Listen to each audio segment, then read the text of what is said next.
మన భగవంతుడు మనందరి పట్ల విశేష కృపని కురిపించడాని కొరకు ఈరోజు ఈ 4 శ్లోకాల ద్వారా మనకు అద్భుతమైనటువంటి టైటిల్‌తో భగవంతుడు కపిల భగవానుడు మన ముందుకు హ్మ్. సందేశాన్ని ఇవ్వడానికి కొరకు రావడం జరుగుతుంది. స్వయం కపిల భగవానుడే మనకు దేవహూతి ద్వారా మనకు బోధిస్తున్నారు. మనం అనుకోవాలి యెస్ నేనిప్పుడు కపిల భగవానుడి ద్వారా మాత్రమే వింటున్నాను. నా ముందుంటుంది వాయిస్ వస్తుంది. కపిల భగవానుడు నన్ను ఆధ్యాత్మిక జీవన స్థితి నుండి భౌతిక జీవన స్థితికి పడిపోయిన నన్ను ఉద్ధరించడానికి కొరకు నా స్థితిగతులను బోధించడానికి కపిల భగవానుడు ఈరోజు పొద్దున పూట భాగవత రూపంలో నాకు బోధిస్తున్నారు అని మనం ఒకవేళ అనుకున్నట్టయితే, అప్పుడు మనకు నా ఆధ్యాత్మిక జీవనం ఏంటి? భౌతిక జీవనం ఏంటి? అనేది మనము ఆ డిఫరెన్షియేట్ భేదాలను చూసినట్టయితే మనకు అర్థమవుతుంది.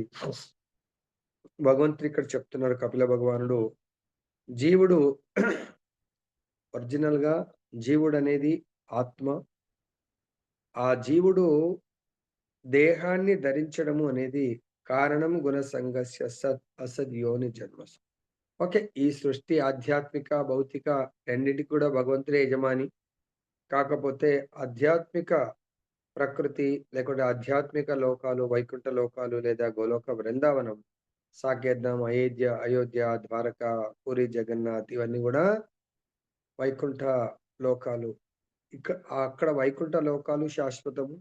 అక్కడ ఉండేటువంటి ప్రతి జీవి గూడా శాశ్వతము. జీవి అంటే కొంతమంది పక్షుల్లా గూడా ఉండొచ్చు. భగవంతుడికి ఆనందాన్ని ఇవ్వడానికి. అక్కడైనా గూడా కల్పవృక్షాల రూపంలో ఉండొచ్చు. భగవంతుడికి రకరకాల సంబంధాలతో ఆధ్యాత్మిక ప్రపంచంలో ఎన్ని రకాల సంబంధాలతో భగవంతుడిని సేవించొచ్చు గురించి తెలుసుకుంటున్నాం. నా భౌతిక జీవితం, ఆధ్యాత్మిక జీవితం. ఆధ్యాత్మిక జీవితం అన్నది భగవంతుడితో సహజ సంబంధము. సో, ఆ సహజ సంబంధం ఉన్నప్పుడే నేను సేవకుడిని, భగవంతుడు యజమాని. మరి ఆ భగవంతుడితో నా ఆధ్యాత్మిక సంబంధము 5 రకాలుగా ఉంటుంది. 1 శాంతరస సంబంధము, 2 దాస్య భక్తి, 3 సాఖ్య, ఫ్రెండ్‌గా సేవ చేస్తాను. 4 భగవంతుడిని వాత్సల్య ప్రేమ. నా యొక్క కుమారుడిలాగా నేను భావించి సేవిస్తాను భగవంతుడిని. తర్వాత మాధుర్య. నా యొక్క నా యొక్క దాన్నేమంటారు ప్రియుడిలాగా భగవంతుడు. హ్మ్. ఆ విధంగా భగవంతుడిని సేవిస్తా ఉంటారు. ఇది ఆధ్యాత్మికమైనటువంటి బంధము, బంధుత్వం భగవంతుడితో. సో, మనం గూడా మరి ఆ బంధుత్వం కొరకే మనము జీవించి ఉండాల. ఇది కేవలం 84,00,000 కృష్ణ ప్రభు జెప్పాడు చక్కగా. ఎవరు? అభగోని కృష్ణ. 84,00,000లో 80,00,000 ఈ 5 సంబంధాల గురించి రియలైజ్ కాలేవు పాపం. కేవలము మానవ జన్మలో మాత్రమే ఈ సంబంధాల గురించి సంబంధ బాంధవ్య భగవంతుడితో ఉన్నటువంటి సహజ సంబంధ బాంధవ్యాల గురించి తెలుసుకోగలడు. దాంట్లో ఎక్కడో ఒక దగ్గర మనకు కలుగుతుంది. దాంట్లో ముందుకు వెళ్తాము. రుచి అన్నప్పుడు మనకు భగవంతుడి యొక్క ప్రేమైక సంబంధము అన్నప్పుడు అది ఎక్కడ ప్రారంభమవుతుంది? ఆ సంబంధం గురించి తెలుసుకొని మనం అక్కడ ఫిక్స్ అవ్వాలి అంటే శ్రద్ధ ఉండాలా. యెస్. నాకు భగవంతుడితో సంబంధము. లైక్ మన పిల్లల్ని చూస్తా ఉంటాం. యుక్త వయసు చిన్నప్పుడు ఏముండదు. యుక్త వయసొచ్చిన అమ్మాయి, అబ్బాయి దేని పట్ల శ్రద్ధ ఉంటది? మొత్తం చిన్నప్పుడు చదువు ఇంకెన్నో రకాలుగా తర్వాత చదువంతా అయిపోయే లోపల జాబ్ గురించే శ్రద్ధ ఉంటుంది.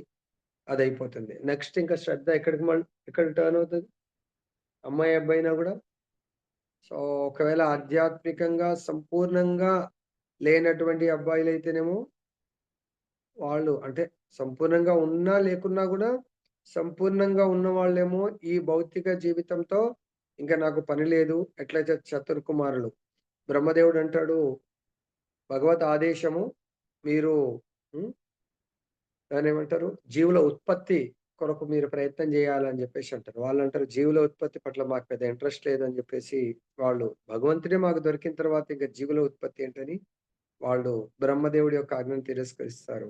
సో, వాళ్ళు బ్రహ్మచారులుగా ఉండిపోతారు. అలానే కేవలం అది ప్రభుజీలైతే, అబ్బాయిలైతే బ్రహ్మచారిగా ఉంటూ భగవత్ ప్రచారం జేయొచ్చు. అమ్మాయిలకు మాత్రం అటువంటిది లేదు. కానీ ఎక్కువ మటుకు అమ్మాయిలు, అబ్బాయిలు లైఫ్ సెటిల్‌మెంట్ అక్కడి వరకొచ్చి జాబ్స్ చేస్తున్నారంటే జనరల్‌గా దేని పట్ల శ్రద్ధ ఉంటది? అపోజిట్. అమ్మాయిలైతే అబ్బాయిని పెళ్లి జేసుకోవాలి. అబ్బాయిలైతే అమ్మాయిని. దాని పట్ల శ్రద్ధ ఉంటుంది. ఆ శ్రద్ధ ఉన్నప్పుడు నెక్స్ట్ ఏంటి? శ్రద్ధ, సాధు సంగ. సో, రేపు సాధు సంఘ అంటే సాధువులంటే భక్తులు, భగవంతుడి యొక్క భక్తుల యొక్క సంఘము. మరి మ్యారేజ్ పట్ల శ్రద్ధ ఉన్నవాళ్ళు ఈరోజు రేపు ఎటువంటి సంఘంలోకెళ్తారు వాళ్ళు? మ్యారేజ్ అటెండ్ జేస్తారు. తర్వాత ఈరోజు రేపు వాళ్ళకి గూడా ఒక సంఘం ఏర్పాటు జేశారు. ప్రతి సండేస్ ఏం జరుగుతుంటది? శ్రద్ధ దేని పట్ల ఉంది? భౌతికమైన జీవితం. కాబట్టి అటువంటి సంఘం అది భౌతిక పరిచయ వేదిక అంటే భౌతిక వ్యక్తులు కలిసేటువంటి వేదిక. అక్కడికెళ్ళిపోతారు. అక్కడ సో, ఇంకా భౌతిక విషయాల చర్చ జరుగుతది. విషయ భోగ చర్చ జరుగుతా ఉంటది కదా! అదే మన దగ్గర గూడా జరుగుతా ఉంటది. చూడండి ఆధ్యాత్మిక, భౌతిక. ఆధ్యాత్మికం గూడా పరిచయ వేదిక. ఆధ్యాత్మిక సాధు సంఘ పరిచయ వేదిక. కొత్త వాళ్ళొస్తారు. అక్కడ వాళ్ళకు భగవంతుడి యొక్క పరిచయ వేదిక. అక్కడ మనల్ని మనం పరిచయం చేసుకుంటాం. నేను పలానా, నేను పలానా భౌతిక మా బ్యాక్‌గ్రౌండ్ ఇది. మన నేనిది, నా కొడుకిది, నేనిది, నా కూతురిది అని పరిచయం చేసుకుంటాం. ఇక్కడ గూడా పరిచయ వేదిక జరుగుతుంది. ఇక్కడ సాధు సంఘంలో ప్రతి ఒక్కరు గూడా సేవకులు, సేవకురాళ్ళు. ఇక్కడ చూడండి, అక్కడ చూడండి. సో, కాబట్టి ఇక్కడ ఈ ఆధ్యాత్మిక జీవితంలో ఒక్కసారి పరిచయమైతే, ఈ పరిచయము శాశ్వతమైనటువంటి సంబంధాన్ని ఏర్పాటు జేస్తుంది. అక్కడ ఎన్ని పరిచయ వేదికలు అటెండ్ జేసినా గూడా కుదురుతదో, కుదరదో గ్యారంటీ లేదు. కానీ ఇక్కడ మాత్రం సాధు సంఘ పరిచయ వేదికలో మాయా సంఘ ఆ! మాయా సంఘం నుంచి డిటాచ్ అయిపోతాం. సాధు సంఘ పరిచయ వేదికలో ఒక్కసారి మనం అటాచ్ అవుతాం. ఎందుకు? ఇక్కడనేమో భజన క్రియ జరుగుతుంది. అక్కడ మాయా సంఘ పరిచయ వేదికలో ఏం జరుగుతుంది? ప్రజల్ప ప్రజల్పలు జరుగుతా ఉంటాయి. తన తన గొప్పతనం ఎందుకంటే ఇతరులకు మన గొప్పతనం చెప్తేనే అట్రాక్షన్ చేసుకొని, మన పట్ల వాళ్ళు ఆకర్షితులవ్వడానికి ప్రయత్నం చేస్తా ఉంటారు. ప్రజల్పలు అక్కడ జరుగుతా ఉంటాయి. ఇక్కడ ప్రజల్పలు జరగవు. ఇక్కడ భజన క్రియ జరుగుతా ఉంటుంది. సో, అక్కడ అనర్థ నివృత్తి పెరుగుతుంది. ఇక్కడ అనర్థ నివృత్తి తరుగుతుంది. సో, అక్కడ ఎందుకంటే భౌతిక భోగాల గురించి వెళ్ళాము. సో, కాబట్టి ఒకరిని చూసి ఇంకోరు అరే! మనకంటే ఎక్కువున్నారంటే మనం ఆ లెవెల్‌లో ఉండాలా. సో, ఆ భౌతిక సంపాదన భౌతిక లైక్ వాళ్ళ పొజిషన్ గాని, మన పొజిషన్ కంపేర్ చేసుకుంటాం. ఓహ్! మనం తక్కువున్నాం. మనం కూడా ఇంకా ఇంప్రూవ్ చేసుకోవాలా. సో, అక్కడ గూడా ఇంప్రూవ్‌మెంట్ గురించే భౌతికంగా గూడా ఇంప్రూవ్‌మెంట్ గురించే ప్రయత్నం చేస్తాం. ఇక్కడ గూడా ఇంప్రూవ్‌మెంటే అభివృద్ధే. అక్కడనేమో మనకు భౌతిక జీవన పురోగతి గురించి ప్రయత్నం చేస్తాం. ఆ సంఘంలో, భౌతిక సంఘంలో, ఆధ్యాత్మిక సంఘంలో, ఆధ్యాత్మిక పురోగతి గురించి మనం ప్రయత్నం చేస్తా ఉంటాం. అక్కడ గూడా పెద్ద పెద్ద వ్యక్తులు పరిచయమైతారు. ఇక్కడ గూడా పెద్ద పెద్ద వ్యక్తులు పరిచయమైతారు. అక్కడేమో యజమాని టైపు నేను యజమాని పలానా కంపెనీకి యజమాని, పలానా ఆఫీస్‌కి యజమాని, పలానా ఇంత ప్రాపర్టీస్‌కి యజమాని. అక్కడ యజమానులు పరిచయమైతారు. మనం గూడా యజమానులు గావాలనుకుంటాం. ఇక్కడ ఆధ్యాత్మికంగా ఎవరు పరిచయమైతారు? సేవకులు పరిచయమైతారు. ఇక్కడ భగవంతుడి యజమాని, భగవంతుడి యొక్క సేవక, సేవక, సేవక అంటే దాస, దాస, దాసానుదాసులు పరిచయమైతారు. మరి అక్కడ మనం ఎంత ఒకరిని జూసి ఒకరు యజమానిగా మారినా, మనం యజమాని గాదు. యజమానిగా మారిన ప్రతి ఒక్కడు అశాంతి, దుఃఖంతో ఉంటాడు. ఇక్కడ సేవకులు మారటం వల్ల ఇక్కడ ఎంతో ఆనందాన్ని అనుభవిస్తా ఉంటాడు. భౌతిక జీవితం, ఆధ్యాత్మిక జీవితం.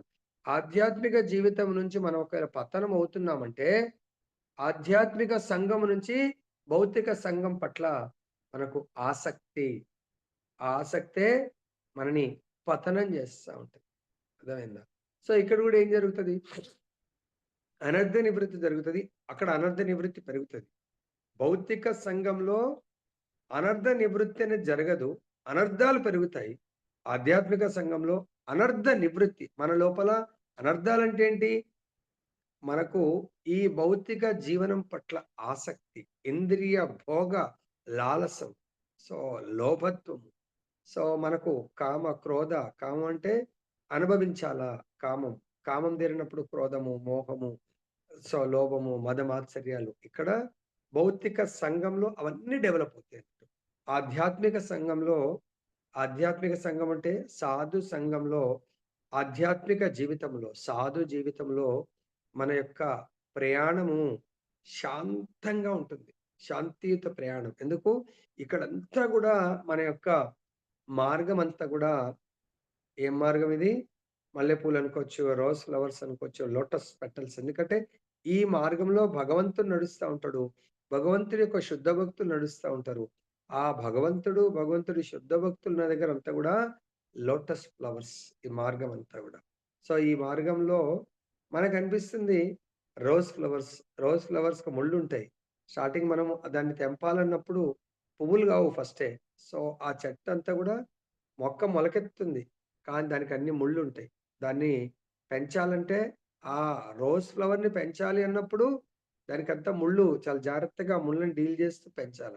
కానీ ఆ ముళ్ళతో కూడుకున్నటువంటి రోజ్ ఫ్లవర్‌ని పెంచుతుంటే సో, మనకు చాలా ఆనందం ఇచ్చేటువంటి దాని ఫలము రోజ్ ఫ్లవర్ పెటల్స్ ఎలా ఉంటది? చాలా మృదువుగా ఉంటాయి. సువాసన ఇచ్చేటువంటి ఫ్లవర్. అలానే ఈ ఆధ్యాత్మిక జీవితంలో గూడా ఫస్ట్ ఇనీషియల్‌గా ముళ్ళలాగా అనిపిస్తా ఉంటది.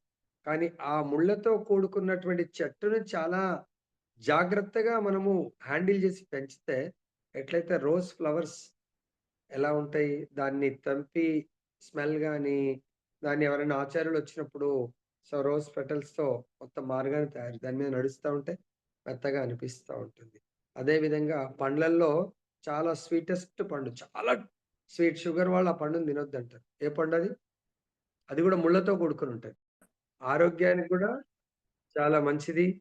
పండు, కాయ మన టెంపుల్‌లో అయితే ఆ పనసకాయ దాంతో మంచి వంట జేస్తారు. బిర్యానీ జేస్తారు. కానీ దానికి చెట్టు ప్రతి కొమ్మకు ప్రతిదానికి ముళ్ళే ఉంటాయి. అట్లని ఆ చెట్టుని పెంచరా? సో చూడండి. ముళ్ళతో కూడుకున్నటువంటి చెట్టు యొక్క ఫలం చాలా మనం జీవించడానికి చాలా శక్తివంతమైంది అంటారది. దాని కాయ గాని, దాని పండు గాని. అలానే మరి దాన్ని అప్పుడే అవుతుందా? పెంచాలా. కాయొచ్చే వరకు ఆ ముళ్ళతో కూడుకున్నటువంటి చెట్టుని పెంచాలా. మనం గూడా ఆధ్యాత్మిక జీవితము స్టార్టింగ్‌లో ముళ్ళలాగానే ఉంటుంది. కానీ ఆ ఫలమొచ్చే వరకు దాన్నేమంటారు పెంచి పోషించాలి. ఆధ్యాత్మిక జీవితాన్ని. అదే భౌతిక జీవితము స్టార్టింగ్‌లో చాలా బాగా అనిపిస్తా ఉంటది.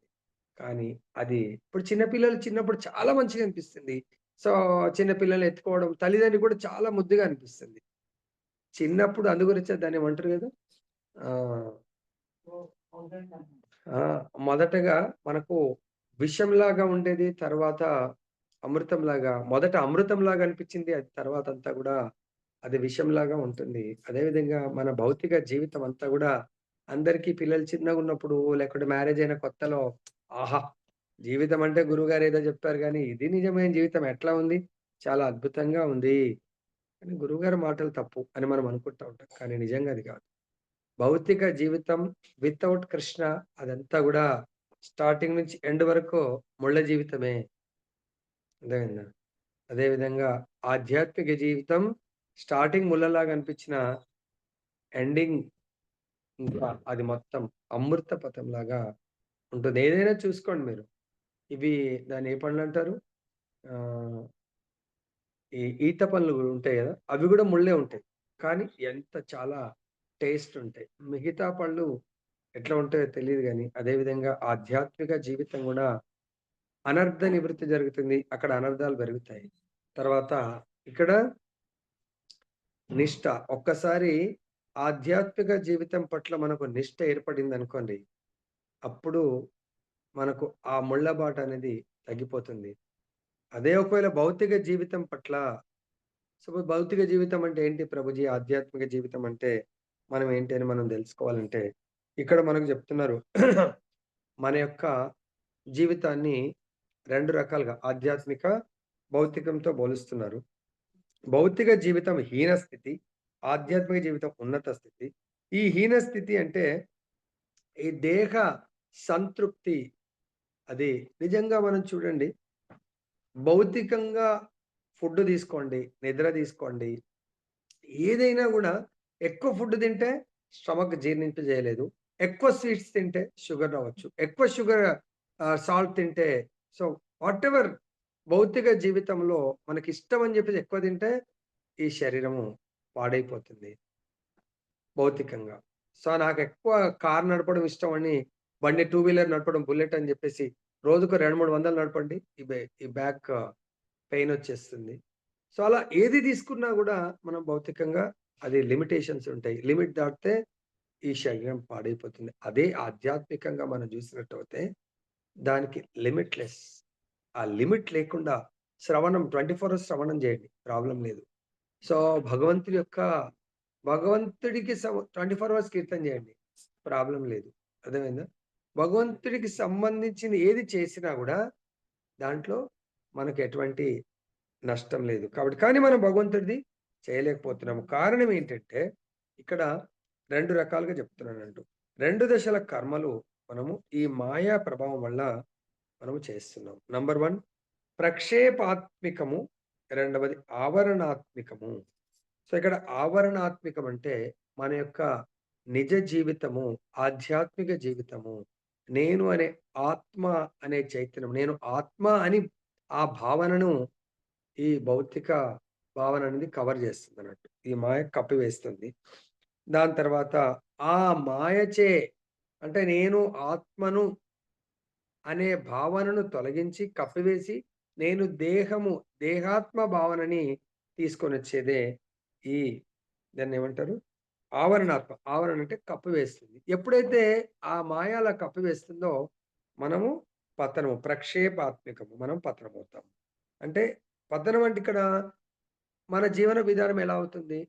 భౌతిక జీవన విధానాన్ని మనం స్వీకరించి, ఇదే నిజమైన జీవితం అని దాంట్లో ప్రయాణం చేస్తాము. ఇంకా అదే జీవన విధానాన్ని మనము అవలంబిస్తూ జీవితాన్ని గడుపుతా ఉంటాం. కానీ ఇక్కడ మనకు ఆచార్యులు ఏం చెప్తున్నారంటే,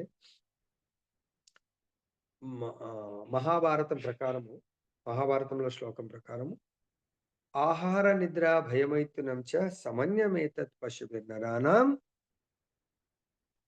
ధర్మ ధర్మో హి దేశో అధికో విశేషో ధర్మేణ హీన పశుభిః సమానా. ఆహార నిద్ర భయమైతునం చ. సో, మనము 4 పనులు మనము జేస్తాము. జంతువులు జేస్తాయి. సో, జంతువులకేంటంటే నేను ఆత్మను అనే కవ భావన ఉండదు. వాటికి ఈ యొక్క ఆవరణాత్మకం. సో, మాయ కవర్ వల్ల అవి కేవలం నేను జంతువును అంటే నేను దేహాన్ని, నేను ఈ నాన్ వెజ్ ఆహారాన్ని తినేటువంటి జంతువుని. ఈ దేహానికే ఆహారం అనేది. కాబట్టి అది దేహ చైతన్యంలోనే జీవిస్తుంది కాబట్టి దానికి ఆహారం కడుపు నిండా ఆహారం. దాని దేహానికి సూటబుల్ ఆహారమే తింటుంది. దేహానికి సూటబుల్ కానిది తినదు. ఆహారం తింటుంది, భుజిస్తుంది. తర్వాత హాయిగా నిద్రిస్తుంది. తర్వాత మైథున సుఖాన్ని అనుభవిస్తుంది. తర్వాత తనకంటే లోయర్ జంతువులు వేటాడుతుంది. తనకంటే హయ్యర్ ఎవరైనా వస్తే వాటి నుంచి రక్షణ రక్షణ కల్పించుకుంటుంది. మరి మానవుడు గూడా ఇదే 4 పనులను సేమ్ దాని కొరకే చేస్తే మన మన యొక్క ఆత్మ చుట్టూ గూడా ఆవరణాత్మకం. మనం గూడా నేను ఆత్మను అనే భావన కవర్ అయిపోయి ఉంటుందన్నమాట. సో, అన్‌లెస్ అంటిల్ ఆ కవర్‌ని తొలగించుకోకపోతే మనము నిజాన్ని, సత్యాన్ని చూడలేము. లైక్ ఎట్లయితే ఇప్పుడు మన కారు ఫుల్ చలికాలం మంచు కవర్ చేస్తుంది. మనం ఏదన్నా చాలా చలిలో పొద్దున పూట వెళ్తే ఆ ఫాగ్ అంటే రోడ్ లేదంటే రోడ్ గూడా కనబడనంత మంచు పొర కవర్ చేస్తా ఉంటుంది. మరి దాని నుంచి మనం మన అద్దం గూడా కంప్లీట్‌గా మంచయిందనుకోండి. దాన్ని వైపర్స్ ద్వారా తొలగిస్తాము. సో, మన అద్దంనైతే తొలగిస్తాము. బయట రోడ్డంతా మంచుందనుకోండి కంప్లీట్‌గా పొగ మంచులాగా. దాన్నెలా తొలగిస్తాము? మనం ఏమైనా తొలగించగలుగుతామా? నేనొకసారి డిసెంబర్ మంత్‌లోనే ఇదే మంత్‌లో హర్యానా వెళ్ళాను టోర్నమెంట్ ఆడడానికి. హర్యానా నుంచి పంజాబ్ దానికి ఎక్కడికి గోల్డెన్ టెంపుల్ ఉంటది గదా! ఏ ఏ ఏ ప్లేస్ అది? హ్మ్. పంజాబ్‌లో. అమృత్‌సర్. వాళ్ళది అమృత్సర్. అమృత్సర్. అమృత్సర్ గురూజీ, అమృత్సర్. అమృత్సర్‌కి వెళ్తున్నాము. రాత్రిపూట వెళ్ళి మళ్ళీ నెక్స్ట్ డే వద్దాం. ఒకరోజు 1 డే గ్యాప్ ఉంటే వెళ్తుంటే నైట్‌లో ఒక ప్లేస్‌కి వెళ్ళిన తర్వాత కంప్లీట్ అసలు జరగట్లేదు వెహికల్. ఏమైందని హాయిగా పడుకున్నాము. చూస్తే అక్కడే ఉన్నాం. ఏమైందంటే మొత్తం వెహికల్స్ ఆపి కూర్చున్నారు. ఫుల్లుగా అసలు ముందటిది ఏం కనబడతలేదు. ఇంత దగ్గర కూడా కనబడట్లేదు. మరి దాన్ని ఎవరు లైట్‌లేసిర్రు అయినా ఏం కనబడతలేదు. ఎవరు తొలగించగలుగుతారు దాన్ని? అన్‌లెస్ అంటిల్ సూర్య భగవానుడు రావాలా తొలగించాలి. మానవ మాత్రులను తొలగించగలుగుతారా? తొలగించలేకపోతున్నారు. సో, వెయిటింగ్ సూర్యోదయానికి ఇంకా అది కొంచెం అయిపోయిన తర్వాత ఓ గంట, 2 గంటలు అయిపోయిన తర్వాత సూర్యుడు ఎప్పుడైతే వస్తున్నాడో అప్పుడు ఆ పొగమంచు ఆటోమేటిక్‌గా సూర్యుడి యొక్క తీవ్రమైనటువంటి కాంతికి నిలబడలేకపోయిందది. తొలగిపోయింది. అప్పుడు మా ప్రయాణం సాగింది. అలానే ఈ మాయ యొక్క పొర కవర్ ఏదైతుందో మరి దేనితో తొలగించుకోగలుగుతాము? భగవంతుడి యొక్క నామ, రూప, గుణ, లీలలు నామంతో తొలగించుకోవచ్చు. భగవత్ కథామృతం ద్వారా తొలగించుకోవచ్చు. సో, భగవంతుడి యొక్క భక్తియుక్త సేవ ద్వారా తొలగించుకోవచ్చు. ఇక్కడ మనం గూడా అనర్థాలు పెంచుకొని, ఆ అనర్థాల మార్గంలో వెళ్ళడానికి నిష్ట ఏర్పడుతుంది. అది మాయా పొర మనం పెంచుకుంటాము. అదే ఇక్కడ మనము సాధు సంఘంలో భజన క్రియ చేస్తే అనర్థాలు తొలగిపోయి, మనకు నిష్ట దేని పట్ల ఈ భగవంతుని నినడం మనకి వచ్చిందముందు. జ్ఞానజ్యోతి భగవంతుడి యొక్క జ్ఞానజ్యోతి వల్ల ఆ పొరంతా గూడా తొలగిపోతుంది. మనం భగవంతుడి యొక్క ఆధ్యాత్మిక జీవనం పట్ల మనకు నిష్ట ఎప్పుడు ఏర్పడుతుందో, అప్పుడు మన చుట్టూ ఉన్నటువంటి ఈ మాయ అనే పొర చాలా సులభంగా తొలగిపోతుంది. లేదంటే ఆ మాయ పొర ఎప్పటి వరకు ఉంటుందో దాని నుంచి మనము రక్షింపబడలేము. దానికి ఆచార్యులు ఎగ్జాంపుల్ చెప్తున్నారు. మానవుడు 80 మానవుడి కంటే ముందు 80,00,000 జీవుల్లో పంది ఉందనుకోండి. చాలా అన్ని జంతువులకెల్లా పందిని నీచ జంతువుగా చూస్తాం. ఎందుకు? దాని యొక్క భోజనము ప్రతి జీవి స్పెషల్‌గా మానవులు వదిలేసినటువంటి వ్యర్థాలను అది భుజిస్తుంది. కానీ మానవుడు చూసి అబ్బా! ఇంత ఘోరమైన జంతువు జీవనం ఎందుకు అని మనకు అనిపిస్తా ఉంటుంది. కానీ అది ఆ ఫుడ్‌ని అనుభవిస్తూ ఆహా! ఎంత మంచి జీవితం ఇది. ఇంకా అదే గాకుండా తన యొక్క అక్కడ గూడా వైఫ్ అండ్ హస్బాండ్ మగ పంది, ఆడపంది ఇద్దరూ ఆహారం భుజిస్తారు. అటువంటిది మలాన్ని భుజిస్తూ సో, ఎలా ఆనందాన్ని అనుభవిస్తున్నారు? చాలా సంతానం నెక్స్ట్ మలం తర్వాత సంతానం మైథున సుఖము. ఒక్క స్ట్రెచ్‌లో 10 మంది, 12, 15 మంది పిల్లల్ని కంటూ వాళ్ళందరితో కూడా ఎంజాయ్ చేస్తారు. వాళ్ళు కూడా ఎక్కడ మల మూత్రాల్లో వాటిని భుజిస్తూ దీనికి వాళ్ళే కాదు భగవంతుడు చెప్తున్నారు. ఈ జీవి నరకంలో గూడా సుఖాన్ని వెతుక్కుంటున్నాడు. దానికి ఆచార్యుడు చెప్తారు ఎవరన్నా నీళ్ళలో మునిగిపోతున్నారంటే వాళ్ళు కొంచెం ఒక నిమిషం ఇలా తేలితే బ్రతికిపోయానంటాడు. ఆయన మళ్ళీ పనిష్మెంట్ టక్కన ముంచేస్తాడు. నరకంలో గూడా సుఖం దొరుకుతదని కోరుకుంటుంది. దానికి ఎగ్జాంపుల్ ఆహ్, స్వర్గానికి రాజైనటువంటి ఇంద్రుడు బృహస్పతి అంటే ఆచార్యుల యొక్క వచనాలు వినకపోతే మనము శాపానికి గురి కావాల్సొస్తుంది. దాని యొక్క పనిష్మెంట్ అనుభవించాల్సొస్తుంది. ఒకసారి బృహస్పతి మాట వినకపోతే బృహస్పతి ఇంద్రుడిని "నువ్వు శూకరంగా మారు" అని జెప్పేసి శపిస్తాడన్నట్టు. అప్పుడు ఇమ్మీడియేట్‌గా గురువుల పవర్ మనం దెలుసుకోవాలి. గురువుల పవర్ ఎందుకు అంత పవర్ ఉంటుంది? గురువు భాగవతం 11వ స్కందము 17వ అధ్యాయం 27వ శ్లోకంలో చెప్తున్నారు. ఆచార్య మాం విజానీయాన్ నామవ నావమన్యేత కర్హిచిత్ నామర్త్యా బుద్ధ్యా సూయేత సర్వదేవమయో గురుః. చాలా అద్భుతం. ఈ స్వయం భగవంతుడు చెప్తున్నాడండి. ఒకరు ఆచార్యుడు నన్నుగానే ఎరగవలెను. ఇంద్రుడున్నాడు. దేవతలకు రాజు. ఓకే. కానీ వాళ్ళకి గూడా గురువున్నారు. ఆ గురువుని స్వయం భగవంతుడిగా తెలుసుకోండి. మరియు వారిని ఎన్నడును గూడా అగౌరవపరచరాదు. ఒకరు వారిని సాధారణ వ్యక్తిగా భావిస్తూ వారి పట్ల ఈర్ష్య చెందకూడదు. ఎందుకనగా వారు సమస్త దేవతలకు ప్రతినిధి. ఆచార్యుడి లోపలనే సమస్త దేవతలుంటున్నాడు. సమస్త దేవతలకు ప్రాతినిధ్యం వహిస్తాడంట ఎవరు? ఆచార్యుడు. దీనికి ఎగ్జాంపుల్ మనం ఒలింపిక్స్ జరుగుతున్నప్పుడు ప్రతి కంట్రీ నుంచి అన్ని games athletics, volleyball, football, hockey అలా ఇంకా చాలా గేమ్స్ స్విమ్మింగ్ అలా వస్తారు. ప్రతి గేమ్‌కి ఒక కెప్టెన్ ఉంటాడు. గుర్తుపెట్టుకోండి. ఓకే. హాకీకో కెప్టెన్, ఫుట్‌బాల్‌కో కెప్టెన్. కానీ మొత్తం అందరికి కలిపి ఒక కెప్టెన్ ఉంటాడు. ఆ కెప్టెన్ ఏం చేస్తాడో తెలుసా? స్పెషల్లీ ఓపెనింగ్ సెరమనీ రోజు మీరు చూడండి. ఓపెనింగ్ సెరమనీ రోజు ఫ్లాగ్ హాస్టింగ్ ఫ్లాగ్‌ని ఆయన్నే పట్టుకుంటాడు. మొత్తం ఆ కాంటింజెంట్ 200, 300, 500 అంతమందికి లీడ్ చేస్తాడు. Captain of the country all the games. అలానే ఆచార్యుడు దేవతల 33,00,00,000 దేవతలందరికీ కూడా ప్రాతినిధ్యం వహిస్తాడు. ఆ ప్రాతినిధ్యాన్ని ఎవరు ప్రసాదిస్తారు? సాక్షాత్ భగవంతుడు ప్రసాదిస్తాడు. కాబట్టి అటువంటి ఆచార్యుడు శపించాడంటే మరి భగవంతుడి డైరెక్ట్ అధీనంలో ఉంటాడు ఆచార్యుడు. ఆయన ఆయన భగవంతుడికి ప్రాతినిధ్యం వహిస్తాడు కాబట్టి 33,00,00,000 దేవతలు సపోజ్ టు బి హియర్ ఆచార్యుడి మాట. కాబట్టి ఆచార్యుడి మాట ధిక్కరించినప్పుడు ఆచార్యుడు అంటాడు, "నువ్వింక ఇంద్ర పదవికి నీకు అర్హత లేదు. కొంతకాలం నువ్వు ట్రైనింగ్ పోవాలా." ఎటువంటి ట్రైనింగ్? పంది జన్మ ఇచ్చేసిండు. పో నువ్వు సూకరంగా మారిపో. నీ బుద్ధి సూకర బుద్ధి ఉంది. కొంతకాలం దేవరాజు శరీరము ఉన్నా నీ యొక్క చైతన్యం సూకరంలాగా ఉంది కాబట్టి కొంతకాలం సూకరంగా అనుభవించి రాపో అని చెప్పి పంపిస్తాడు. అప్పుడు ఇంద్రుడు ఇమ్మీడియేట్‌గా సూకర జన్మెత్తుతాడు. కొంతకాలమే. అక్కడ చాలా లాంగ్ టర్మ్ ఇవ్వలే. కొంతకాలం అక్కడ పంపిస్తే ఆ పీరియడ్ అయిపోయింది. పీరియడ్ అయిపోయిన తర్వాత స్వయం బృహస్పతి పిలుస్తాడు. "ఏ ఇంద్ర వచ్చేసేయ్" అంటే ఎవరిక్కడ? ఇంద్రుడెవరు? నా పేరేమి ఇంద్ర కాదు కదా! అని పంది అటు ఇటు చూస్తుందంట. "లే లే లే వచ్చేసేయ్ నీది అయిపోయింది. నీ శాపమై" లేదు సారీ సారీ. నేను చాలా హ్యాపీగా ఉన్నాను. నా సంతానం ఇంద్రుడంటే ఎన్ని భోగాలుంటాయి. కానీ ఇంద్ర పదవిని కూడా "లే లే లే లే నాకు it is comfortable. I mean this పెద్ద మోరి నా ఆ మోరే పెద్ద మోరి. పెద్ద నాలా ఉంటది గదా! ఇది నా సామ్రాజ్యము అని జెప్పేసి అక్కడ గూడా మంచి పోస్టే ఉంది. ఏది? పందుల్లోకెల్లా రాజు పోస్ట్ ఉంది. చాలా పందులున్నాయి. మగ పందులు, ఆడ పందులు, సంతానము.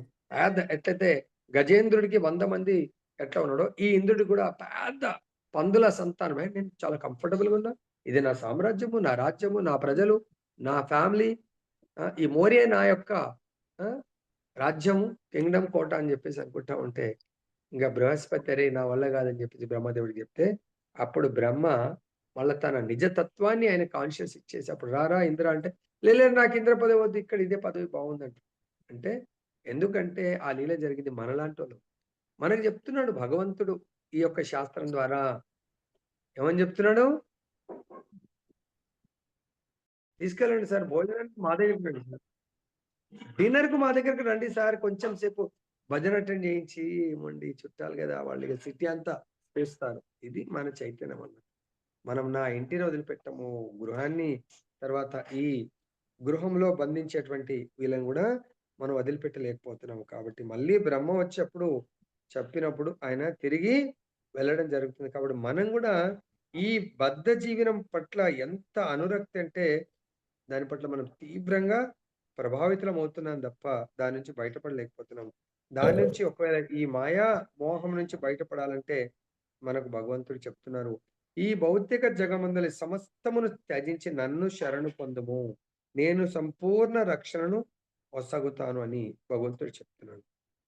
ఈ విషయాన్ని మనకు సంపూర్ణ రక్షణ భగవంతుడి శరణాగతి 18 భగవద్గీత 18వ అధ్యాయము 66వ శ్లోకంలో చెప్తున్నారు.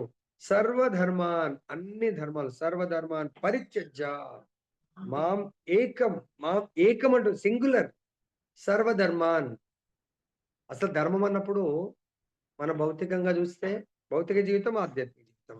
భౌతికంగా ఎన్ని ధర్మాలుంటాయండి? మామూలుగా. సో, ఇక్కడ మంచి మాట చెప్పారు. భర్త ధర్మము భార్యకు భర్త. మెయిన్ భర్త ధర్మము, అదే విధంగా పిల్లల ధర్మము, అదే భర్తకు మళ్ళీ భార్యని పోషించే ధర్మము. అంటే భార్యకేమో భర్తని చూసుకోవాల. భార్య ధర్మము, తల్లి ధర్మము. తర్వాత కోడలి ధర్మం. ఇట్లా ఎన్నో రకాలుగా మనం ఆలోచిస్తాం. మనం ఈ విధంగా జూస్తే ఇవన్నీ ధర్మాలండి. వీటిని నేను తప్పించుకొని రాలేనండి. కదా! ఆ ధర్మాలు మన ఆలోచన ఆ ధర్మాలే ఈ గృహం అనే జైల్లో బంధిస్తాయి మనల్ని. అర్థమైందా?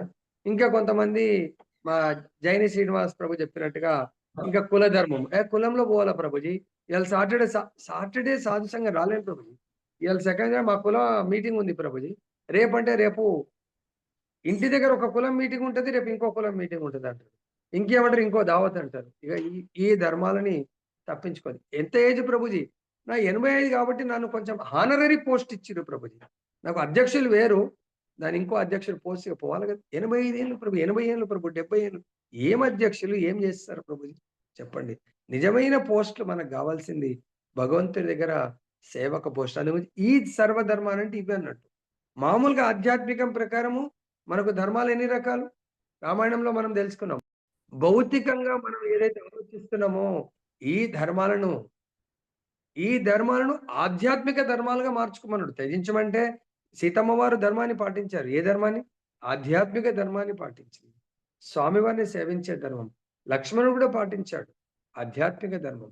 లక్ష్మణుడు రాముడు కూడా ధర్మాన్ని పాటిస్తాడు. రామచంద్రుడి ధర్మం మరి సామాన్య ధర్మం అంటే మనం ఆ ఒక్క ధర్మంలోనే మనం ఇవన్నీ వస్తాయి.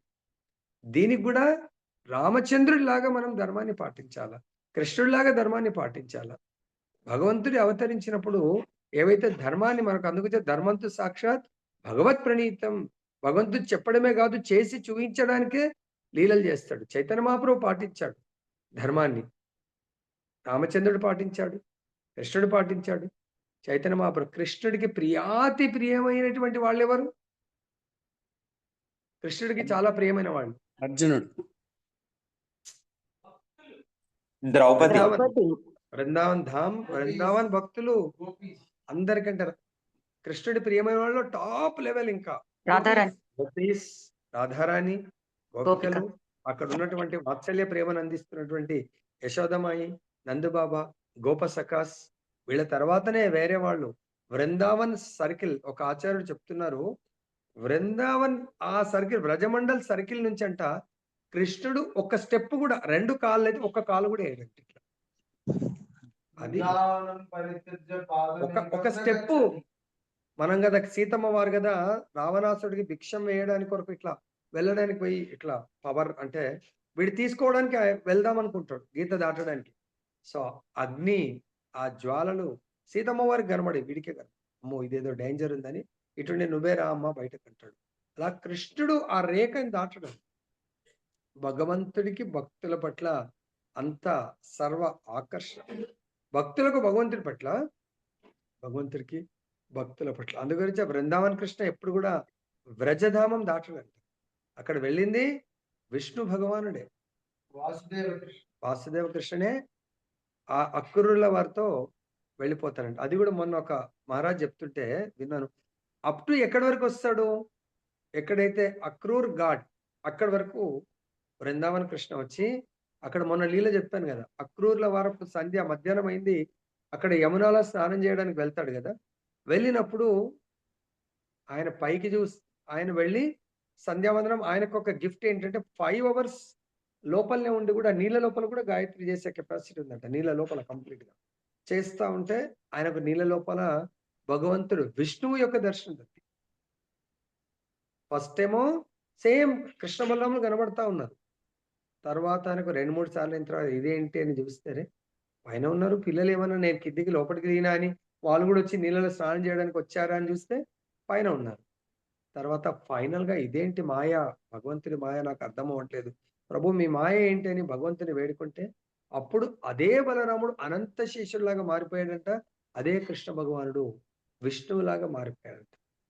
అంటే ఇప్పుడు అక్రూర్ల వారితో వెళ్తున్నది కృష్ణ బలరాం, నిజమైన కృష్ణ బలరాములు కాదు, అనంత శేషుడు మరియు విష్ణువు వెళ్తున్నారు. అక్కడ నుంచి లాస్ట్ ఇంకా అక్కడ మళ్ళీ కృష్ణ బలరాం నుండిపోయి భగవంతుడు వాసుదేవ కృష్ణుడు అక్రూర్ల వాళ్ళతో వెళ్తున్నాడు. కృష్ణుడు బృందావన్ కృష్ణుడు ఎవరిని చంపడు. మరి ఇదేంటి ప్రభుజీ, ఎంతో మంది రాక్షసులు, ఆ రాక్షసులను చంపాల్సి వచ్చినప్పుడు ఆ విష్ణువు ప్రకటితమవుతాడు.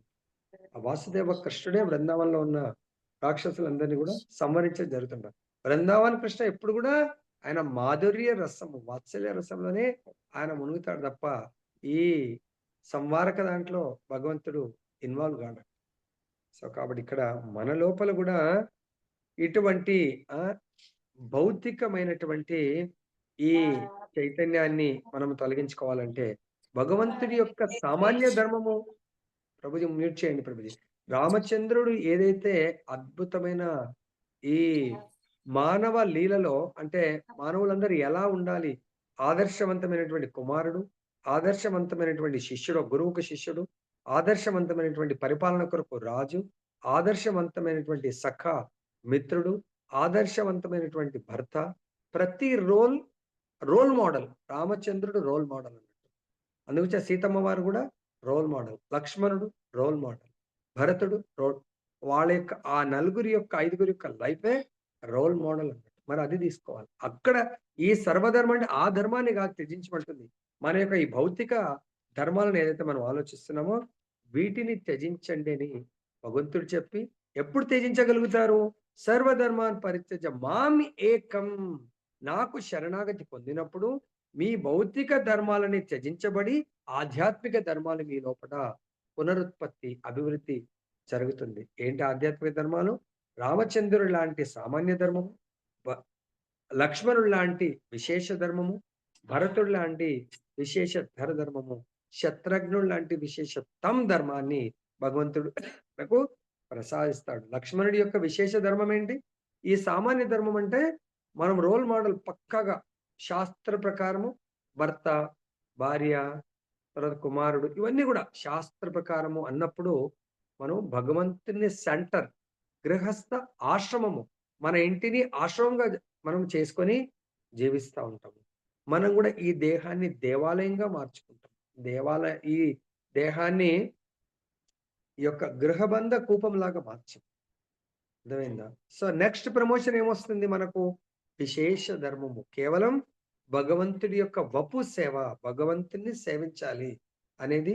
లక్ష్మణుడు భగవంతుడి యొక్క ఇమ్మీడియట్ ఎక్స్పాన్షన్, గురుతత్వానికి ఆది గురువు కాబట్టి భగవంతుని ఏ విధంగా సేవించాలి, భగవత్ సేవ కొరకు తన సర్వస్వాన్ని వదిలేస్తాడు. మనకు జనరల్ గా అందరికంటే పిల్లలు కాకముందు పెళ్ళయింది, ఇంకా టాప్ ప్రియారిటీ ఎవరికి ఇస్తాం మనం? భార్యకి ఇస్తాం, భార్యకు భర్త. అటువంటి భార్యకే నచ్చ చెప్పైన స్వామివారి కైంకర్యానికి భార్యను వదిలేసి రావడం జరిగింది. ఎంత? 1 గంటనా 2 గంటలా? ఎన్ని రోజులు వదిలేస్తాడు లక్ష్మణమూర్తి, లక్ష్మణ స్వామి? 14 సంవత్సరాలు. 14 సంవత్సరాలు. మీరు 1 గంట సేపు వదిలేసి రాగలుగుతారా? మా భర్త అయితే భార్యని, పిల్లల్ని, ఎవ్రీథింగ్ సాక్రిఫైస్. వదిలేసి రావడం కాదు, ఇక్కడ రామచంద్రుడి దగ్గరకు వచ్చి ఇంకా దేన్ని వదిలేసిండు ఆయన?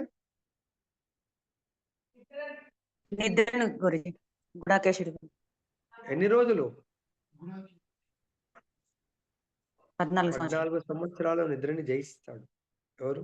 లక్ష్మణుడు. నిద్ర అంటే ఇక్కడ ఫిజికల్ నిద్ర కాదు, అజ్ఞానం అనే అంధకారాన్ని ఎలా జయించాలో చూపిస్తాడు కేవలం స్వామి సేవలో. అదే మనం స్వామి సేవ ఉందంటే వస్తామా? లేదు, ఇప్పుడు ముందే పెడతాం. ప్రభుజీ మా ఇంట్లో ఈ ప్రాబ్లం ఉంది, ఆ ప్రాబ్లం ఉంది, ఇది అన్ని రీజన్స్ రెడీగా ఉంటే పోస్టింగ్ అవుతా ఉంటాయి. మనం ఎక్కడి నుంచి అండి? నా సామాన్య ధర్మాన్ని చేయలేము, విశేష ధర్మం చేయలేము. ఈ విశేష ధర్మం అయితే వాణి, భరతుడు కేవలం భగవంతుడి ముఖారం నుంచి వెలువడిన వాణిని ఆయన శిరస వహిస్తూ ఉంటాడు. అది విశేష ధర్మం, విశేష ధర్మం. మరి శత్రుఘ్నుడిది విశేష ధర్మం. భగవంతుడి యొక్క వాణిని పాటిస్తున్నటువంటి శుద్ధ భక్తుడి యొక్క వాణిని పాటించడము, ఇదే అండి ధర్మము. సర్వధర్మాన్ని పరిత్యజ అంటే మాం ఏకం. మీరు నాతో అంటే నా యొక్క ఆదేశాలతో ఏకీభవించండి. మామేకం శరణాగతి అంటే మనం వెళ్ళి కృష్ణుడి దగ్గర వెళ్ళి శరణాగతి పొందడం అంటే ఏంటి? భగవంతుడి వచనాలకు, భగవంతుడి ఆదేశాలకు, గురువు ద్వారా వచ్చేటువంటి భగవత్ ఆదేశాలకు శరణాగతి పొందండి. అప్పుడు ఏం చేస్తా అంటాడు భగవంతుడు? అలా శరణాగతి పొందితే మన యొక్క సంచిత ప్రారబ్ధ సంచిత కర్మలన్నింటినీ కూడా పాపకర్మలు. మామేకం శరణం రజ అహం త్వం, నేను స్వయంగా అహం త్వం సర్వ పాపేభ్యో మోక్ష ఇష్యామి, నీకు మోక్షాన్ని ఇస్తాను. అందుగురించి అంటున్నాడు ఇక్కడ, సమస్తము త్యజించి నన్ను శరణు పొందుము, నేను సంపూర్ణ రక్షణను కలిగిస్తాను నీకు, దీంట్లో ఎటువంటి సందేహము లేదు అని భగవంతుడు మనకు మాట ఇవ్వడం జరుగుతుంది. సో ఇక్కడ కానీ శరణాగతి పొందడానికి కొరకు భౌతిక జీవితంలోనే మనము ఆధ్యాత్మిక జీవితంలో భౌతిక జీవితానికి పతనం కావడానికి ఇక్కడ కొన్ని కారణాలు చూపిస్తారు. నంబర్ 1, ఈ దేహము భౌతిక దేహము. నంబర్ 2, ఈ దేహానికి ఇంకో దేహము భార్య. నంబర్ 3, ఇద్దరు జీవించడానికి గృహము. నంబర్ 4, ఇద్దరు కలిసి జీవిస్తున్నారు కాబట్టి సంతానము. నంబర్ 5 మనందరం జీవిస్తూ చాలా డబ్బులు సంపాదిస్తా ఉంటాం. దాన్ని రక్షిస్తుందేమో అని ఒక పశువుని పెంచుకుంటాం. ఏంటది? కుక్కని పెంచుకుంటూ ఉంటాం. పశువులు, కుక్కని, పిల్లుల్ని ఆ! ఇంకా కొంతమంది చిలుకల్ని, ఇంకేదో పెంచుకుంటా ఉంటారు. తర్వాత ధనము, ఈ ధన సంపత్తి. నేను జీవించడానికి సరిపడే ధనముందనుకోని, నాకు పెద్ద చింత అవసరం లేదండి. కానీ నా జీవనం కొరకు కాకుండా, నా 10 తరాలు నేనేం తినలేను. అన్నీ నాకు రోగాలొచ్చేస్తాయి. Sugar తినొద్దంటడు, salt తినొద్దంటడు. ధనము, ధనం అన్నప్పుడు ఈ ఓన్లీ చాలామంది ఏమంటారు ఇన్‌ఫ్లో గావాల. ఇంట్లో గావాలా, గేట్లు క్లోజ్ అయిపోవాలా. అరే! నది గూడా పైన డ్యామ్ గడితే, పైనుంచి వర్షాలు పడి కొండల్లోంచి నీళ్లొస్తే ఖచ్చితంగా గేట్లెత్తేయాలి. గేట్లెత్తేయకపోతే ఏమవుతది? ఆనకట్ట తెగిపోయి మొత్తం నీళ్ళన్నీ పోతాయి. అలానే ధనము, ధనం అన్నప్పుడు కర్ణుడు మనకు మహాభారతంలో ఎన్నో ఆదర్శమైనటువంటి పాత్రలున్నాయి. కర్ణుడు అద్భుతమైనటువంటి ఎగ్జాంపుల్ ఇస్తాడు. భగవంతుడి లీలలన్నీ మనకు అలా చేసి చూపిస్తాడండి. కర్ణుడు ఒకసారి భోజనం చేస్తా ఉంటాడు. అంటే భగవంతుడు ప్రతి ఒక్కరి లోపల ఉన్న గొప్పతనాన్ని బయటకు తీస్తాడండి. ఓన్లీ అర్జునుడు నాకు ఫేవరెట్. కర్ణుడు వేస్ట్. కర్ణుడు నాకు సంబంధం లేదు. కర్ణుడు మూర్ఖుడు అనడు. ఆయన లోపల ఉన్నటువంటి గొప్ప క్వాలిటీస్‌ని బయటకు తీస్తాడు. కర్ణుడు భోజనం చేస్తా ఉంటే కృష్ణ భగవానుడు వెళ్తాడు. వెళ్ళి చూస్తాడు. కర్ణుడు తాగేటువంటి ఆ గ్లాస్ నీళ్ళు తాగేటువంటి గ్లాస్ చాలా బావుంటది. కర్ణుడు చాలా హైఫై మెయింటైన్ చేస్తా ఉంటాడు. ఎందుకు? కర్ణుడు ఎవరి దగ్గరున్నాడు? దుర్యోధనుడు. దుర్యోధనుడు ఎలా? హైఫై. మెటీరియల్‌గా భోగాలను అనుభవించుట్లో రాజు.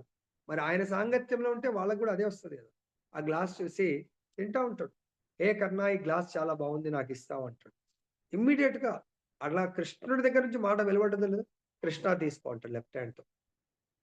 కర్ణుడు ఈ యొక్క నియమాలు, విధి విధానాలు, శాస్త్రం చాలా బాగా తెలుసన్నట్టు. స్పెషల్‌గా దాన గుణంలో. కృష్ణుడు అడుగుతాడు, "ఏంటి కర్ణ నువ్వు దానము చేసే దాంట్లో నిన్ను మించిన వాడు లేడు.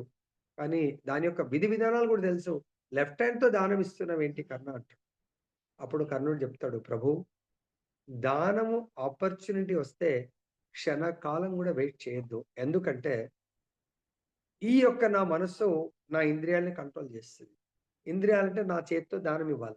సపోజ్ ఈ చేతుతో దానం ఇవ్వాలి అంటే కొంచెం డిలే చేయడం వల్ల ఈ మనసు చేతికి చెప్పి, లేదు లేదు ఇది వద్దులే గాని వేరేదిస్తా అని చెప్పు. ఈ గ్లాస్ ఇవ్వకు అని ఇన్‌స్ట్రక్షన్ పాస్ అయ్యే లోపల మీకిస్తున్నాను. నేను భోజనం చేసి కూర్చుండనే లోపల నా మనసు మారిపోయి, ఈ గ్లాస్ ఇవ్వను నేను వేరే గ్లాస్‌లో చాలా ఉన్నాయి. అది ఇస్తా అంటే మీకు న్యాయం చేసిన వాడిని కాదు. కాబట్టి ఇలా ఇచ్చేస్తున్నాను అని చెప్తాను. అర్థమైందా? ఆ విధంగా మన దగ్గర కూడా ధనం చాలా ఉంటుంది.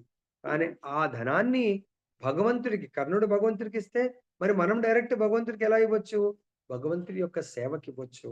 భగవద్భక్తుల సేవకివ్వచ్చు. ఒకవేళ అలా ఇవ్వనప్పుడు మనం భోగి అవుతాము. ఇచ్చినప్పుడు త్యాగి అవుతాము. భగవద్భక్తులు ఎప్పుడు త్యాగులు. అదే భగవంతుడి భక్తులు గాకుండా మాయా భక్తులు ఎప్పుడు భోగులు. తర్వాత బంధువుల ఎడగల ప్రగాఢమగు ఆకర్షణ వలనే జీవన స్థితి విషయంలో అట్టి సంతృప్తి కలుగుతుంది. కాబట్టి మనం ఈ యొక్క మాయా బంధనాలు చిక్కుకోవడానికి కొరకు సాంగత్యమున వీళ్ళ సాంగత్యము దేహం అంటే నేను దేహం అని భావించేవాడు భౌతిక దేహము. నేనే దేహం కాబట్టి నా భార్య దేహము. నా భార్య భోగ వస్తువు అని కేవలం ఆ భార్య తన భర్తని భోగ వస్తువని భర్తని భోగింపజేస్తుంది. మంచిగా సేవ చేస్తా ఉంటుంది. భర్త భార్యని భోగ వస్తువులాగా సేవ చేస్తా ఉంటాడు. వీళ్ళిద్దరి వల్ల ఇంకొక సంతానము వాళ్ళు గూడా భోగ వస్తువులాగానే భౌతిక సంతానం వస్తుంది. సో, ఇల్లు గూడా అక్కడ మొత్తం భౌతికంగా చకాచక్ మెరిసేట్టుగా ఉంటుందన్నట్టు. ఎక్కడ గూడా ఆధ్యాత్మికంగా ఇంత గూడా కనబడదన్నట్టు. అది ఈ గృ ఈ గృహం అనే జైల్లో మనల్ని బంధిస్తా ఉంటుంది. దీన్నే మనం ఎలా జేయొచ్చు? ఆశాంగ బద్ధజీవుడు తనను తాను కృతార్థునిగా నాకు చాలా అదృష్టం. నేను చాలా గొప్ప ధనవంతుడు. ఆహ్, తన సంపాదన పట్ల ఆయన చాలా ఆనందపడతా ఉంటాడు. ఇదే మనకు నిజమైనటువంటి మాయ, మోహము, బంధనం. ఈ నామమాత్రపు జీవన పూర్ణత్వం కేవలం కల్పన మాత్రమే. మనము చాలా సార్లు చూస్తా ఉంటాం. సముద్రం ఒడ్డున చిన్న పిల్లలు ఏదో ఇల్లులాగా ఆట ఆడుతా ఉంటారు. ఆ ఇసుకలో ఒక్కసారి పెద్ద అల వచ్చిందండి. మొత్తం జస్ట్ అలా వచ్చి ఎళ్ళిపోతే మొత్తం గూడా కొట్టుకొని పోతుంది. కానీ మనం గూడా అలా ఈ సంసార సాగరం యొక్క అలలు ఎలా ఉంటాయో తెలియక పెద్ద ప్లాన్‌లు జేసి కడతా ఉంటాం. ఒక్కసారి ఆ ఇంటి పెద్ద మన చూడు 'రతన్ టాటా' వెళ్ళిపోయాడు. మొత్తం ఆ సామ్రాజ్యం అంతా గూడా శోక సముద్రంలో మునిగిపోయింది. పెద్ద పెద్ద బిల్డింగ్స్ గూడా ఫారిన్ కంట్రీస్ చూస్తాం. అగ్ని, లావా అవి వచ్చినాయంటే మొత్తం అంతా గూడా అగ్నిలో నీరుగా మారిపోతా ఉంటుంది. అర్థమైందా? సో, సపోజ్ మనకు పెద్ద పెద్ద బిల్డింగ్స్ కడతారు. భూకంపం కొంచెం గట్టిగా వచ్చిందనుకోరి అన్నీ గూడా ఇలా బీటలు పారిపోతా ఉంటాయి. ఏం లాభమండి? కోట్ల రూపాయలు అవన్నీ గూడా ఖతం నీళ్ళలో పోసిన విధంగా మారిపోతాం. కానీ మనము దాన్ని గ్రహించము. ఈ భౌతిక జగమందుని జీవితమే తాత్కాలికము. ఈ ప్రపంచమే తాత్కాలికము. ఆల్రెడీ భగవంతుడు మనకు చెప్పడం జరిగింది. 10 లోకాలు బ్రహ్మదేవుడి యొక్క రాత్రి సమయం ప్రారంభం కాగానే మొత్తం డివాస్టేషన్ అయిపోతుంది. మరి అలాంటిది మనం ఇన్ని తెలిసినా ఈ భౌతిక జీవితము, భౌతిక వ్యక్తులతో ప్రేమ, బంధాలు, బంధుత్వాలు, భౌతిక సాంగత్యమే నిజమైన ఆనందాన్నిస్తుందని దీంట్లో మనం మునిగి జీవిస్తా ఉన్నాము. సో, ఇది నిరంతరం ఇటువంటి ఆలోచన అంతా గూడా మూర్ఖపు ఆలోచన. ప్రభు మరి వీళ్ళందరితో ఉండొద్దా? వీళ్ళందరితో ఉండండి. నేను దేహం గాదు, నేను ఆత్మను. కాబట్టి ఈ ఆత్మకు ఈ దేహాన్ని భగవంతుడిచ్చినటువంటి వరము. ఈ దేహాన్ని ఉండడానికి కొరకు, కలిసి ఉండడానికి కొరకు భార్య అనే ఆత్మని, భార్య నివసించడానికి దేహము, ఆ దేహం గూడా భగవంతుడు ప్రసాదించినటువంటి మందిరంగా భావించండి. మనది గూడా మందిరంగా భావించి, ఈ మందిరంలో మనమనే ఆత్మ, భగవంతుడనే పరమాత్మని సేవించడానికి ఈ నా దేహము అనే దేవాలయంలో నేను ఒక పూజారిని, నా యొక్క వైఫ్ కూడా ఒక పూజారే. భగవంతుడు ఆహ్, పూరి జగన్నాథ్‌లో ఎన్నో మందిరాలుంటాయి. పెద్ద టెంపుల్ దాని చుట్టూ గూడా మనకు ఎవరిది ఉంటుంది? అమ్మవారి టెంపుల్ గూడా ఉంటది గదా! ఏం పేరు? విమలాదేవి మందిరం ఉంటుంది. నీలమాధవ్ మందిరం ఉంటుంది. నరసింహదేవి మందిరం ఉంటుంది. లక్ష్మీదేవి మందిరం ఉంటుంది. అలానే మన ఇంట్లో గూడా సపోజ్ మనందరం దేహాలము, దేవాలయము. ఈ దేవాలయంలో ఆత్మ, పరమాత్మ. ఆత్మ అనే ప్రతి మందిరంలో ఇండివిడ్యువల్ పూజారి ఉంటాడు. అదే విధంగా ఇండివిడ్యువల్ ఈ దేహం అనే దేవాలయంలో ఆత్మ అనే నేను పూజారిని. ఎవరికి? భగవంతుడికి పూజారి. నా యొక్క వైఫ్ కూడా ఒక స్త్రీ దేహం అంటే లక్ష్మి అమ్మవారి దేవాలయం ఉంటుంది. అందులో పూజారి ఉంటాడు. ఆ మందిరంలో తను పూజారి. సో, ఎవరికి మనందరం పూజారులమే, సేవకులం. మనందరి లోపల పరమాత్మ. కుమారుడనే ఆ దేహం కనబడుతుంది. దేహం నా కుమారుడు గాదు. ఆ దేహం ఒక మందిరము. దాంట్లో నాకు భగవంతుడిచ్చినటువంటి ఆ ఆత్మని సేవించడాని కొరకు ఏమని సేవించాలా? నాన్నా నువ్వు నీ యొక్క మందిరంలో పూజారివి. నీ దేహం అనే మందిరంలో నువ్వు పూజారివి. నీ దేహం అనే మందిరంలో నీతో పాటు గూడా పరమాత్మ ఉన్నాడు. మనందరం కలిసి మళ్ళీ కామన్ సేవ రాధారమన్, రాధామాధవ్, రాధాశ్యామ్ సుందర్, జగన్నాథుని మనందరం కలిసి సేవించాలి అనే ఆలోచనతో అనే జీవన శైలిని మనము డెవలప్ చేసుకున్నప్పుడు ఈ యొక్క మాయా మోహము నుంచి మనం బయటపడతాము. కుటుంబము, సంఘం పోషించుటకు దురాశ ఈ భౌతిక చైతన్యంతో జీవించడము మనము ఆధ్యాత్మిక చైతన్యముతో జీవించడము నిజమైనటువంటి ఆధ్యాత్మిక జీవితము. కాబట్టి మనం పతనం అవ్వడానికి కొరకు ఇదే ఫ్యామిలీలో మనము దేహాత్మ బుద్ధితో జీవించడం అనేది మన పతనము. ఇక్కడ ఏం చేస్తాము? భౌతిక ఉన్నతి కొరకు చాలా ప్రయత్నం చేస్తాం. ఆధ్యాత్మిక ఉన్నతిని మనం మర్చిపోయి ఇక్కడ లైఫు, ఈ ఇల్లు ఇవే శాశ్వతం అనుకుంటాము. కానీ నిజమైనటువంటి శాశ్వత లోకము, కృష్ణ లోకము, నిజమైనటువంటి అక్కడ కూడా ఫ్యామిలీస్ ఉంటాయి. అక్కడ కూడా విల్లాస్ ఉంటాయి. ఇప్పుడు భగవంతుడు తన యొక్క మతులో ఉన్నటువంటి తన భక్తులందరినీ గూడా 17 సార్లు దండెత్తుతా ఉంటాడు. ఎవరైనా? ఏ రాక్షస రాజు? జరాసంధుడు భగవంతుడి మీద. లాస్ట్‌కి ఏం చేస్తాడు? లాభం లేదు ఇట్లా అని చెప్పేసి అందరిని తీసుకెళ్ళి సేమ్ ఫ్యామిలీస్ అలానే ఉంటారు అందరూ గూడా. ద్వారకా సముద్రం లోపల ఒక సిటీని కట్టిస్తాడు. అంటే అక్కడ గూడా ఉన్నట్టే గదా! మథుర నుంచి తీసుకెళ్ళి వాళ్ళకేం ఫీలింగ్ లేదక్కడ. అలానే మనందరం గూడా definitely will go to Goloka అక్కడ కూడా కంప్లీట్ గా ఎట్లయితే ద్వారకాకు మొత్తం ద్వారక అనేది అది భగవంతుడి స్వయం ద్వారక వైకుంఠ. అక్కడ కన్స్ట్రక్షన్ గాని, అక్కడ అన్ని డైమండ్స్, జ్యువెలరీ అట్లనే గోలోక బృందావనంలో కూడా ఎట్లయితే నందిగాం, బర్సానా, గోకుల్, సో అంతా కూడా అక్కడ మనం నిజంగా బర్సానాలో ఉండాలంటే భగవంతుడు బర్సానా లీలలో మనకు అవకాశం ఇస్తాడు. గోకుల్ అంటే గోకుల్ అక్కడ కూడా నిత్య లీల జరుగుతా ఉంటుంది. కాకపోతే అక్కడ వృద్ధాప్యము, మళ్ళీ జన్మము, మృత్యు అనేది అక్కడ ఉండవు. అర్థమైందా? మరి ఆ లీలలో మనం పాల్గొనాలంటే ఇక్కడ మనము చేస్తున్నటువంటి ఈ యొక్క దాన్నేమంటారు? కారాగారం నుంచి బయటపడాలా. అర్థమైందా? ఎట్లయితే జైలు నుంచి బయటపడితే కదా స్వేచ్ఛా జీవితంలో జీవిస్తాం. కాబట్టి ఈ యొక్క జన్మ, మృత్యు, జరా, వ్యాధి, దుఃఖ, దోషాను దర్శనం. ఈ యొక్క జన్మము, మృత్యువు, ముసలితనము, వ్యాధులతో జీవిస్తున్నటువంటి ఈ దేహాలను త్యజించడానికి మనం ప్లాన్ జేయాలా? మనమే గాదు, మన కుటుంబము ఇవంతా గూడా.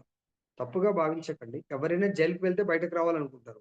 ఎవరైనా ఇంజినీరింగ్ ఫస్ట్ ఇయర్ జాయిన్ అవుతే ఫోర్త్ ఇయర్ ఫస్ట్ క్లాస్‌లో ఉట్టి సర్టిఫికేట్‌తో బయటకు రావాలని ఎవ్వడు కోరుకోడు. ఫస్ట్ క్లాస్ సర్టిఫికేట్‌తో పాటు ఒక అపాయింట్‌మెంట్‌తో బయటకు రావాలనుకుంటాడు. అదే విధంగా ఖచ్చితంగా 4 ఇయర్స్ జరుగుతది. ఫోర్త్ ఇయర్ రానే వస్తుంది. బయటకు రావాలా. ఫెయిల్‌తోనన్నా రావాలా, పాస్‌తోనన్నా రావాలా. అదే పాస్, ఉట్టి పాస్ గాకుండా ఎలా అయితే జాబ్‌తో రావాలనుకుంటామో, మనం గూడా ఈ దేహంలో నేనుండొచ్చు, నా వైఫ్ ఉండొచ్చు, పిల్లలు ఎవరన్నా ఎప్పుడైనా పాస్ గావచ్చు. కానీ ఫెయిల్ జీవితంతో మాత్రం ఈ శరీరాన్ని వదిలేయకండి. పాస్ జీవితం అంటే దివ్య శరీరాన్ని దివ్య లోకంలో భగవత్ సేవా సంబంధించినటువంటి అపాయింట్‌మెంట్ లెటర్‌తో ఈ గృహ బంధనాల నుంచి మనము ముక్తులము కావాలి అనేది భగవంతుడి ఆలోచన. ఆధ్యాత్మిక జీవితం నుంచి భౌతిక జీవితానికి పతనానికి కారణము మరియు తిరిగి ఆధ్యాత్మిక జీవితం వెళ్ళడానికి జస్ట్ శాంపుల్. మిగతా శ్లోకాలు మనం చర్చిద్దాం. జయ బోలో గ్రంథరాజ్ శ్రీమద్ భాగవతం की जय। श्री श्री राधा रमन लाल की जय। जगन्नाथ बलदेव सुभद्रा महारानी की जय। भगवान की जय। जगत गुरु श्री प्रभुपाद की